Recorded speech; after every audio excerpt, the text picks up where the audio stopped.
Hello everyone, so my dear student, now let us start discussing your test 18 जो कि है एक बहुत important chapter again electrochemistry. And इस चैप्टर की वास्टनेस ज्यादा है, थोड़ा टफ चैप्टर भी कंसिडर करते हैं बहुत सारे बच्चे इसको। But there are certain areas जिसमें से टेस्ट आए which are very important from this chapter, जहां से पर्टिकुलरली क्वेश्चंस पूछे जाते हैं। तो अगर आप ये टॉपिक्स भी अच्छे से कर लें जो इस टेस्ट में कवर हुए हैं, दैट मीन्स कि आप काफी हद तक इस चैप्टर से आने वाला जो क्वेश्चन होगा ना आपके एग्जाम में, वो आप क्रैक कर पाएंगे। तो चलो जल्दी से स्टार्ट करते हैं डिस्कशन अपनी टेस्ट की। Late us start guys. Yes, okay. So the very first question, very simple question. Which of the following expression correctly represent the equivalent conductance at infinite dilution for aluminium sulfate? So aluminium sulfate की अगर मैं बात करूं, कौन कौन से ions हैं aluminium sulfate में?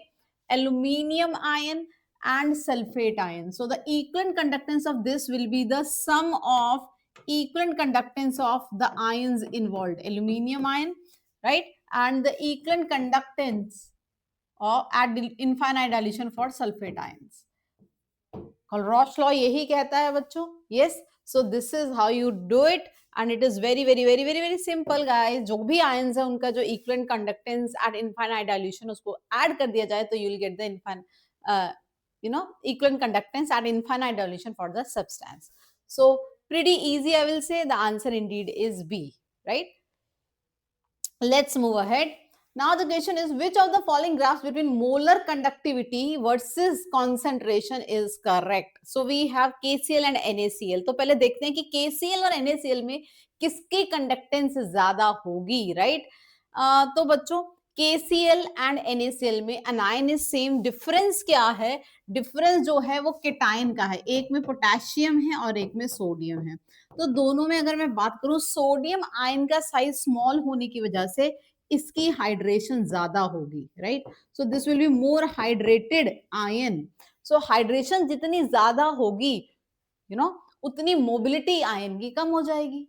तो इन दोनों में अगर मैं बोलूं कि इस आयन की मूवमेंट या मोबिलिटी ज्यादा है, दैट इज पोटेशियम आयन। तो जितनी ज्यादा मोबिलिटी उतना वो मूव करेगा and definitely that will increase its molar conductivity, right guys?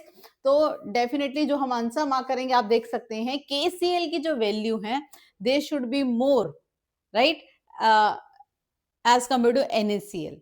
तो अगर मैं सेम concentration की भी बात करूं, your KCl should have more value of molar conductivity as compared to your NaCl, so we'll mark our answer as A.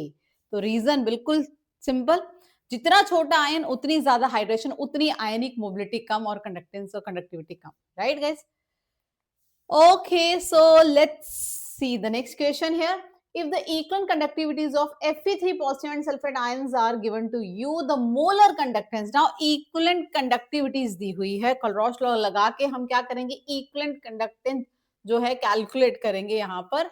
So ferrous sulfate की अगर मैं बात करूं, ferrous sulfate, so the sum of conductance of ferric ion plus sulfate ion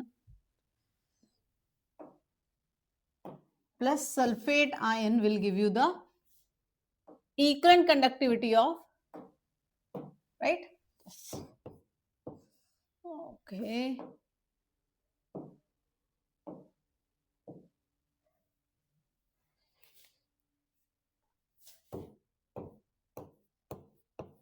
दोनों की value given है, that is the equivalent conductivity of ferrous sulphate, right? इन दोनों का sum that is 68 plus 80. That value is given to you guys. You can see here 68 plus 80, right? Got it, guys?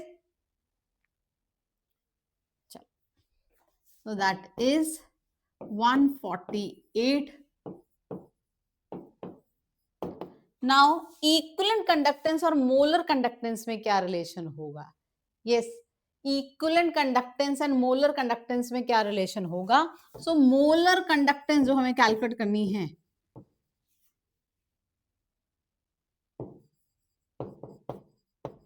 That is an factor. जो यहाँ N factor है ferric sulphate का, what is the N factor? Into this molar conductance value, right guys? तो what is the n factor here guys. What is the n factor here? n factor is the valency factor. तो आप देखोगे total charge on cation और anion, the net positive और negative charge आप कह सकते हो that is the valency factor of salt, या फिर कितने इलेक्ट्रॉन ट्रांसफर हुए हैं, that is the valency factor of salt. Here it is 6. You can see the total net charge. 2 ferric ions means plus 6 charge, 3 sulfate ion means minus 6 charge. So n factor is 6. N factor into 148 will give you the value of molar conductance here, guys. So the answer will come out to be 888. So simple. Molar conductance is 6 into n factor into equivalent conductance. और equivalent conductance हमने कैसे निकाली? क्योंकि हमें ions की equivalent conductivity की values are given, right? So you can calculate like this, guys. Done? Okay, now 4.5 grams of aluminium is deposited at cathode from aluminium solution by a certain quantity of electric charge. The volume of hydrogen produced at STP from H positive ions in the solution by the same quantity of electric charge will be. So यहाँ हम use करेंगे Faraday's law of electrolysis. तो अगर same ही current pass हो रहा है, same ही charge पास हो रहा है, तो नंबर ऑफ इक्वलेंट जो डिपॉजिट होंगे एल्यूमिनियम और हाइड्रोजन के, they will be equal, right? Yes. So let us calculate कि एल्यूमिनियम के कितने डिपॉजिट हुए हैं हमारे equivalent. So equivalents of aluminium deposited is given mass, that is 4.5 gram divided by the equivalent mass of aluminium, that is 9. aluminium का valency factor होता है 3, aluminium पे +3 charge होता है, right? तो उसका जो equivalent weight है that is 9. so आप देखेंगे यहाँ पर 0.5 equivalents जो हैं वो aluminium के deposit हुए हैं, और इतने ही equivalents किसके होंगे? equivalents of hydrogen, right? so that is 0.5. Got it guys? 0.5 equivalents. तो इतने ही equivalents होंगे H positive के, तो मास कितना होगा? मास 0.5 into 1, that is 0. Got it guys? Please आप देख सकते हैं यहाँ पर वैलेंसी फैक्टर कितना है H positive का. H positive valency factor is 1. So you can see 0.5 equivalents 1 gram, that is total mass 0.5 gram deposit होगा. Now आपसे पूछा गया है वॉल्यूम, ये तो आ गया मास at STP.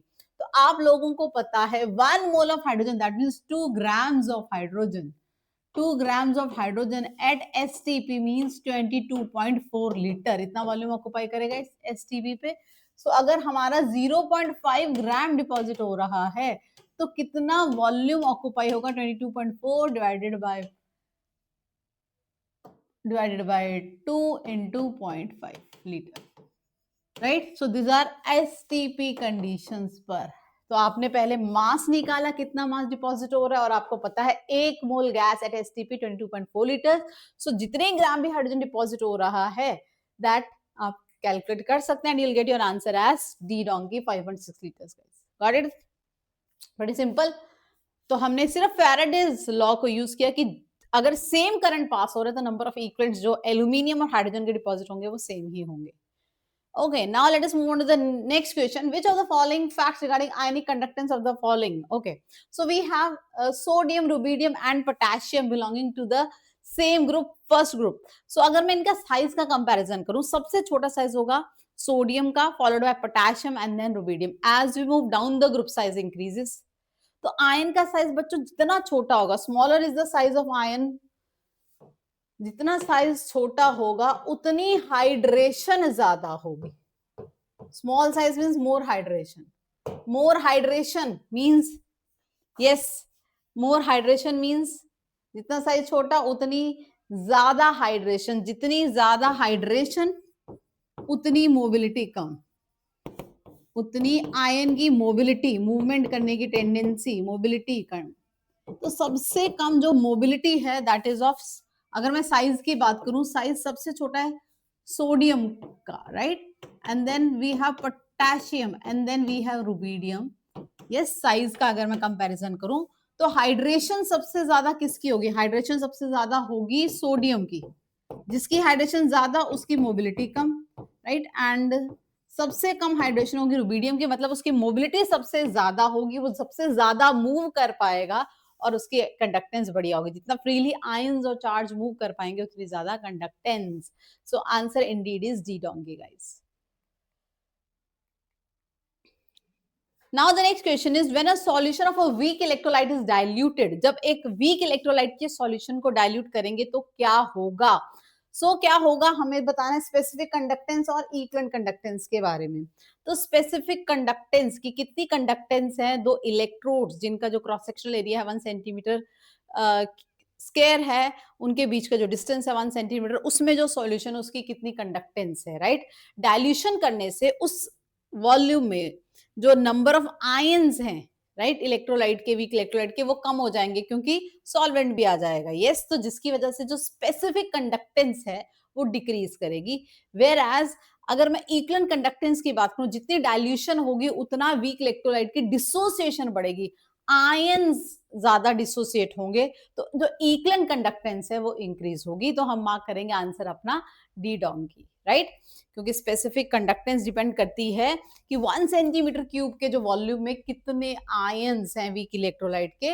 जो डाइल्यूशन से ऑफ कोर्स उनका नंबर कम होगा तो स्पेसिफिक कंडक्टेंस कम होगी, और इक्विवेलेंट कंडक्टेंस बढ़ेगी क्योंकि डिसोसिएशन बढ़ रही है डाइल्यूशन से। Okay, let's move on to the next question. Cathodic and anodic product when the aqueous solution of sodium sulfate is electrolyzed using inert electrodes. So guys, very important, जो भी electrolysis के products हैं वो आपको पता होना चाहिए कि कौन सा आयन प्रेफरेबली डिस्चार्ज होगा किस इलेक्ट्रोड पे, राइट गाइस? सो कैथोड पे होती है रिडक्शन, कैथोड पे होती है रिडक्शन, एंड एनोड पे होगी ऑक्सीडेशन, बिकॉज रिडॉक्स रिएक्शन ही हो रहा है, and your anode will have oxidation, right? Now it is aqueous solution, sodium sulphate का एक्वस सॉल्यूशन, तो वाटर की ही रिडक्शन होगी guys to liberate H2 gas, and water की ही ऑक्सीडेशन होगी on anode to liberate oxygen gas, right?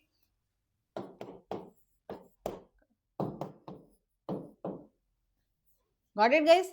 So H2 and O2, so just make sure, आपको पता होना चाहिए किसका डिस्चार्ज पोटेंशियल ज्यादा, किसका कम, कौन ज्यादा जल्दी प्रेफरेबली डिस्चार्ज होगा किस इलेक्ट्रोड पे, सोडियम आयन और हाइड्रोजन, किसकी ज्यादा टेंडेंसी है, कौन ज्यादा जल्दी डिस्चार्ज होगा, ऑक्सीडाइज या रिड्यूस होगा, depending upon the reduction potential values, right, and liquid junction potential. तो वो सारे फैक्टर्स, ये सारे प्रोडक्ट्स बच्चों आपको ध्यान रखने हैं यहाँ पर definitely, right guys? Okay, now the next question is aluminium oxide is reduced by electrolysis at low potential and high currents.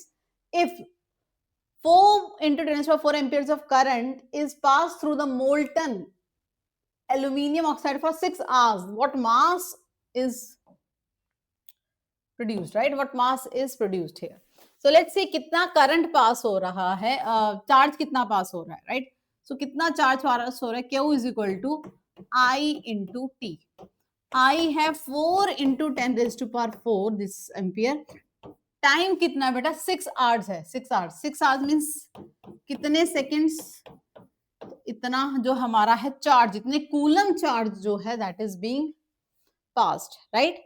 Yes, aluminium oxide है, 6 आवर्स के लिए इतना कूलम चार्ज है जो पास हो रहा है। Got it guys? Yes, you can see here aluminium oxide, assume 100% current की एफिशिएंसी, यहां पर लिखा गया कि आपको ये अज्यूम करके चलना है कि जो करंट की एफिशिएंसी है दैट इज 100% गाइस। यप्स, चलो, तो बहुत सिंपल सा है, एक फैराडे चार्ज एक इक्विवेलेंट एल्यूमिनियम को रिड्यूस करता है as per the law of electrolysis given by Faraday's. एक फैराडे चार्ज, एक Faraday means 96500 coulomb, right? So 1 Faraday will reduce, 9 grams of aluminum. Perfecto. So इतने coulomb charge 4 into 60 into 60 into 6 into 10 raised to power 4 coulomb charge कितने aluminium को deposit करेगा? Simple, हम unitary method अपना use करेंगे और हमारा जो आंसर है वो आ जाएगा।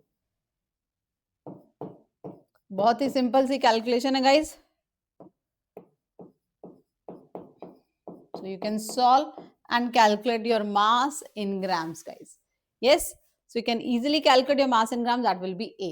बहुत ही simple, Faraday's law of electrolysis को यूज किया कि एक फैराडे ऑफ चार्ज एक इक्विवेलेंट ऑफ एल्यूमिनियम मींस 9 ग्राम, बिकॉज उसका वैलेंसी फैक्टर क्या होता है बच्चों 3, atomic mass 27 divided by 3 that is 9. So एक फैराडे 9 ग्राम एक इक्विवेलेंट प्रोड्यूस करेगा, तो इतने कूलम्स जो है वो कितने प्रोड्यूस करेंगे? 1 Faraday means 96500 Coulomb's, right guys? So you will get your answer.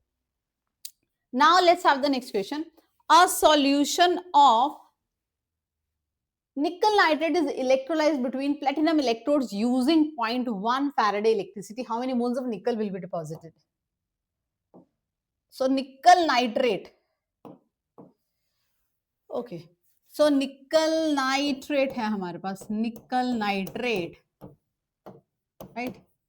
So यहाँ nickel is in +2 oxidation state. तो अगर 1 मोल निकल को डिपॉजिट करना है तो we need 2 moles of electron, that means 2 Faradays of charge. Yes, 2 Faradays of charge is required. 2 mole. Yups, got it guys? So 2 mole electron means 2 Faraday, that will reduce your 1 mole of nickel. तो अब हम लिखेंगे 2 Faraday charge is required 1 mole of nickel, right? Yes, 1 mole of nickel. Got it? And 0.1 Faraday से कितना होगा? 1/2 into 0.1. Got it guys? Yes, that is of course कितना होगा? Perfecto. So 0.05 mole will be the answer. Done. तो 2 Faraday charge, that is 2 moles of electron. 1 Faraday means 1 mole of electron पे जो charge होता है, तो 2 Faraday 2 mole of electron charge से कितना होगा? 1 मोल ऑफ निकल डिपॉजिट होगा, तो 0.1 से कितना होगा? 0.05. Pretty simple. Okay. Now the next question here we have is, in passing 3 Faraday of electricity through 3 electrolytic cells connected in series में कनेक्ट है, सेम चार्ज पास हो रहा है तीनों में. Yes, the molar ratio in which the 3 metal ions liberated. तो आपको molar ratio बतानी है. तो जितने इक्विवेलेंट्स Ag पॉजिटिव के डिपॉजिट होंगे उतने ही इक्विवेलेंट्स कैल्शियम के डिपॉजिट होंगे और उतने ही इक्विवेलेंट्स एल्यूमिनियम आयन के डिपॉजिट होंगे. Yes, got it guys? Done. तो चलो इनका वैलेंसी फैक्टर भी एक बार लिख लेते हैं. Valency factor of Ag positive is 1, valency factor of calcium is 2, valency factor of aluminium is 3. They are asking you the molar ratio. You can see here moles की ratio. ये तो इक्विवेलेंट सबके बराबर होंगे, right? So जितने equivalent Ag उतने ही equivalents calcium और उतने ही equivalents aluminium. Got it guys? Yes, and इनका वैलेंसी फैक्टर भी आपको सबको पता है. यप्स, तो इक्विवेलेंट्स इनके बराबर होंगे. तो मोल्स क्या होंगे? Equivalents divided by valency factor. तो अगर इसका 1 है तो इसका 1/2 है, तो इसका 1/3 है. ये मोलर रेशियो लिख रही हूं, right? Number of equivalents is equal to number of moles into valency factor. यहां मैं आपको ये फॉर्मूला याद दिलाना चाहती हूँ. यस, तो बस उसी को यूज करते हुए हमने ये लिखा. And to simplify this ratio will get our answer as 6:3:2. Multiplying by 6, you'll get it in the whole number ratio. Got it guys? Yes. So Faraday's law of electrolysis, same current pass हो रहे तो same number of equivalents भी deposit होंगे.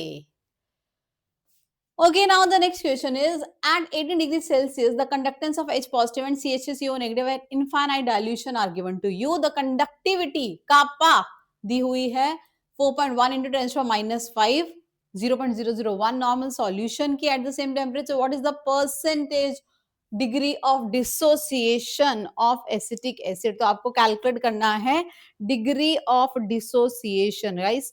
तो आपको क्या दिया? आपको कापा दिया है, आपको नॉर्मेलिटी दी है, राइट? एंड आपको कैलकुलेट करनी है अल्फा की value. So you are suppose to calculate alpha, right guys? चलो, तो सबसे पहले तो क्योंकि हमें दिया है आयंस की इनफाइनाइट डाइल्यूशन पे जो कंडक्टेंस की वैल्यू है, right? So let us calculate eight infinite dilution CH3COOH की इक्विवेलेंट कंडक्टेंस क्या रहती है, right? Equivalent conductance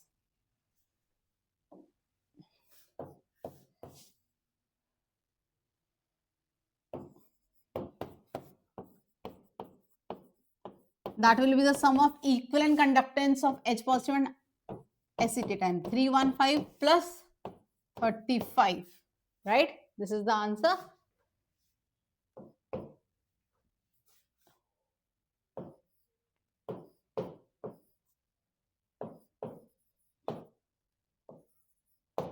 Right? Now, let's calculate the equivalent conductance of acetic acid.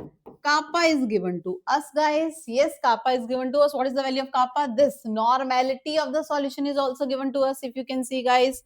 Right? The formula direct use करेंगे हम, kappa into 1000 upon normality. So kappa is given to us, normality is given to us. We can put the values. This is kappa and this is normality. So let me put it here, 4.1 into 10 minus 5 into 1000 divided by 0.001, right?